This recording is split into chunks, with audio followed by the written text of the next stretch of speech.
निराधार नहीं कह रहे हैं, हम साधार कह रहे हैं और हमको निराधार कहने वाले निराधार कह रहे हैं। हम बोलेंगे और दृढ़ता से बोलेंगे, और अभी तो बोल रहे हैं, अगर ज़रूरत पड़ी तो हम सेना खड़ी करेंगे। क्यों नहीं करेंगे, हमारा अधिकार है।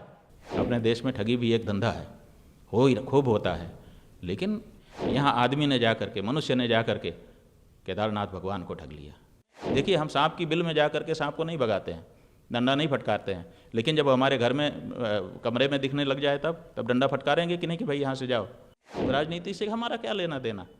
लेकिन जब राजनीति हमारे मंदिर में घुस गई, राजनीति हमारे मठ में घुस गई, राजनीति हमारे जीवन में घुस गई, हमारे धार्मिक जीवन में, तो हम बोले भी ना।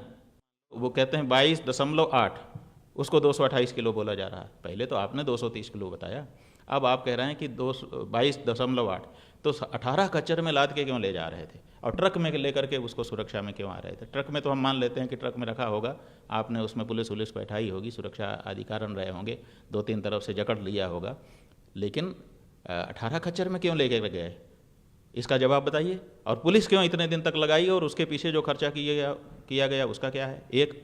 और तीसरे, जो बद्रीनाथ केदारनाथ मंदिर समिति के अध्यक्ष हैं, वो वक्तव्य दे रहे हैं और आप लोग उनका प्रसारण कर रहे हैं। वो कह रहे हैं कि इससे उत्तराखंड की सरकार का और बद्रीनाथ केदारनाथ मंदिर समिति का कोई लेना देना नहीं है। वो कोई दाता था, वो आया और लगा करके चला गया। क्या ये संभव है? अगर हमारी निगरानी में कोई, हम समिति के सदस्य हैं और हमारी समिति की निगरानी में कोई परिसर है, उस परिसर में कोई भी आएगा बिना हमारी अनुमति के काम करके और चला जाएगा। और मान लिया कि दाता आया और उसने लगाने के लिए कहा, आपसे अनुमति नहीं ली, तो पहले तो अनुमति बिना लगाने कैसे दिए, और दूसरे वो चांदी कैसे निकालने दिया उसको, और तीसरे लगा दिया तो क्या लगा देने के बाद उसने आपको कोई हैंडओवर नहीं किया रिकॉर्ड कि इतना सोना हम लगा रहे हैं और इसको अब आप स्वीकार करिए, अब ये मंदिर का हो गया, अब हमारा नहीं रहा। तो अब फिर उसको आपकी जो किताब है एसेट की, कि आपके पास कितनी सामग्री है, क्या उसमें आप अपने स्टॉक रजिस्टर में उसको मेंटेन नहीं करते हैं? कोई भी आएगा कुछ भी रख करके लगा करके चला जाएगा और आप उसको मेंटेन भी नहीं करोगे स्टॉक में भी। तो ये जो बातें हैं, इन पे शंका उत्पन्न होती है। और उसके बाद जब ये बात आई, उसके बाद से जाने कितने लोगों ने मांग की, जाने कितना हल्ला मचाया गया कि जांच कराओ जांच कराओ, आज तक जांच नहीं हुई। तो हम निराधार नहीं कह रहे हैं, हम साधार कह रहे हैं, और हमको निराधार कहने वाले निराधार कह रहे हैं, ये हम कहना चाहते हैं। महाराज जी, मेरा जो पीड़ा है वो ये है कि देखिए, विश्वासघात, ठगी, ये सब खूब हो रहा है। अपने देश में ठगी भी एक धंधा है, खूब होता है, लेकिन आदमी आदमी को ठगता है। यहाँ एक दूसरी बात हो गई, यहाँ आदमी ने जा कर के, मनुष्य ने जा कर के केदारनाथ भगवान को ठग लिया। केदारनाथ को भगवान को ठगा जा रहा है। अगर अभी भी हम चुप रहे या कोई भी सनातनी चुप रहा, तो फिर इसके बाद क्या होगा? कोई व्यक्ति को ठग ले तो हम एक बार उपेक्षा कर देंगे कि भाई चलो ये तो चल ही रहा है। लेकिन यहाँ एक व्यक्ति, एक संस्था भगवान केदारनाथ को ठग रही है। तो अब भगवान को जब ठगा जाने लगेगा तो क्या भगवान के पुजारी बोलेंगे नहीं? और हम शंकराचार्य हैं, हमारा धार्मिक क्षेत्र में दायित्व बनता है, पहली बात ये। और दूसरी बात आपने कही कि आप राजनीतिज्ञों की तरह बोल रहे हैं, तो हमारा ये कहना है, केदारनाथ के बारे में हम बोल रहे हैं। केदारनाथ भारत की संसद है कि उत्तराखंड की विधानसभा है? हम भारत की संसद के बारे में बोल रहे होते, उत्तराखंड की विधानसभा के बारे में बोल रहे होते, तब आप हमारे ऊपर आरोप लगा सकते थे कि आप राजनीति बोल रहे हो। हम केदारनाथ मंदिर के बारे में बोल रहे हैं, वहाँ के विराजमान देवता के बारे में बोल रहे हैं, उनके साथ हुई ठगी के बारे में बोल रहे हैं, दुष्प्रचार के बारे में बोल रहे हैं, घोटाले के बारे में बोल रहे हैं। और उसके बाद आप कहते हो कि हम राजनीति कर रहे हैं। क्या राजनीति है इसमें? बताओ, कौन सी राजनीति है? हमने किसी राजनीतिज्ञ का नाम लिया? अगर लिया तब भी आप कहो कि भाई आपने राजनीतिज्ञ का नाम लिया इसलिए राजनीति आ गई। हमने विधानसभा, लोकसभा के बारे में कुछ बात की, हमने संविधान के बारे में बात की। हम तो कह रहे हैं सोना जो भगवान को अर्पित हुआ था, हम तो कह रहे हैं केदारनाथ, हम तो कह रहे हैं घोटाला, और ये तो जग जाहिर है, इसमें राजनीति कहाँ है?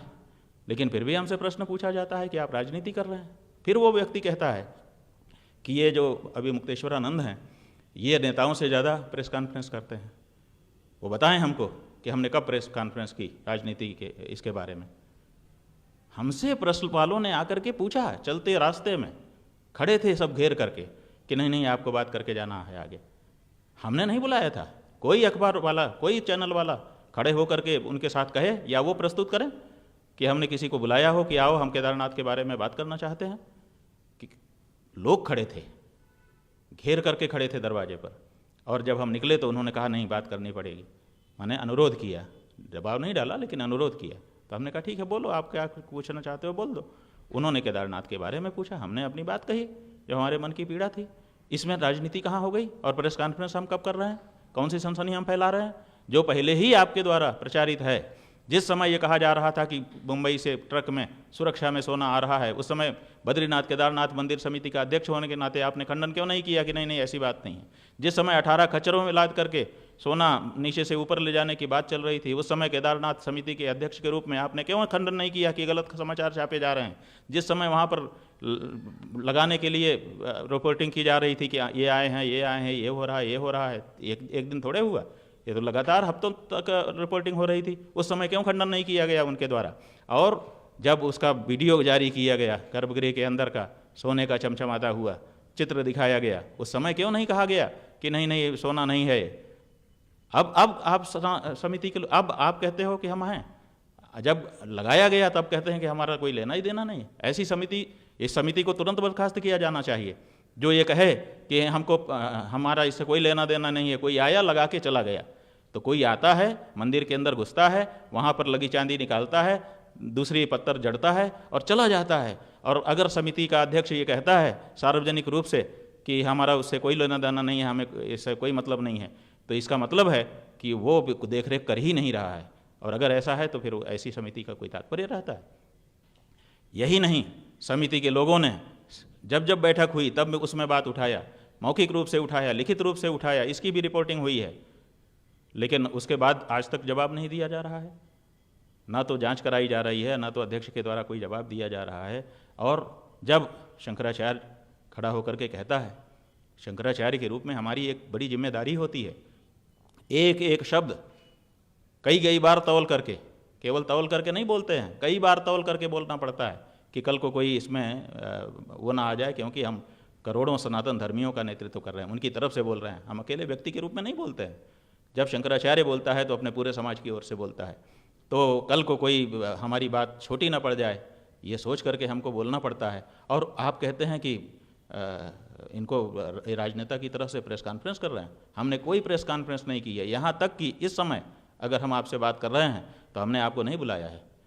आपने अनुरोध किया है, हमारे जो प्रेस मीडिया के प्रभारी हैं उनसे बार बार कि हमको मौका दिया जाए। हमने मौका आपको दिया है, क्योंकि हम जब आप बात करना चाहते हैं तो हम स्वागत करते हैं आपका। तो ये जो दो आपने बातें कही कि एक तो हम निराधार बात कहते हैं, हमने आपको विस्तार से बता दिया कि हम निराधार नहीं कहते हैं, बल्कि हमको निराधार कहने वाले निराधार बात कर रहे हैं। और दूसरे, नेता की तरह से हम व्यवहार कर रहे हैं। ये बात जो हमारे ऊपर आरोप लगाया जाता है, ये केवल आरोप है, ये सत्य नहीं है। क्यों? क्योंकि हम प्रेस कॉन्फ्रेंस करते नहीं हैं। लेकिन अगर करनी भी पड़े तो सच की बात को उठाने के लिए हम करने को भी तैयार हैं, और जितनी बार करनी पड़े उतने के लिए भी तैयार हैं। राजनीति हमारा विषय नहीं है, इसलिए हम राजनीति में ज़्यादा नहीं बोलते हैं। हाँ, कभी कभी किसी राजनेता के बारे में कहीं हम बोले होंगे तो उसमें आप विश्लेषण करेंगे तो पाएंगे कि वो राजनेता या उसकी पार्टी कहीं ना कहीं धर्म में घुस रही थी। तो जहाँ धर्म में, देखिए हम सांप की बिल में जा कर के सांप को नहीं भगाते हैं, डंडा नहीं फटकारते हैं, लेकिन जब हमारे घर में कमरे में दिखने लग जाए तब डंडा फटकारेंगे कि नहीं कि भाई यहाँ से जाओ। तो उसी तरह से हम राजनीति से हमारा क्या लेना देना। लेकिन जब राजनीति हमारे मंदिर में घुस गई, राजनीति हमारे मठ में घुस गई, राजनीति हमारे जीवन में घुस गई, हमारे धार्मिक जीवन में, तो हम बोले भी ना। ऐसा नहीं हो सकता है। राजनेता जब जब हमारे धर्म स्थानों में या हमारे धार्मिक जीवन में, हमारी धार्मिक परंपराओं में हस्तक्षेप करने की कोशिश करेंगे, उसी के लिए हमको शंकराचार्य बनाया गया है। हम बोलेंगे और दृढ़ता से बोलेंगे, और अभी तो बोल रहे हैं, अगर ज़रूरत पड़ी तो हम सेना खड़ी करेंगे। क्यों नहीं करेंगे? हमारा अधिकार है, परंपरा है हमारी, धर्म रक्षा के लिए जो जरूरी हो सब करना हमारा अधिकार है, तो हम करेंगे। वो कह रहे हैं, अनुरोध करते हैं कि ये अगर इनके पास कोई प्रमाण है तो कोर्ट में जाएं, तो हमने उनके अनुरोध को स्वीकार किया है। आवश्यकता पड़ी तो हम कोर्ट में भी जाएंगे।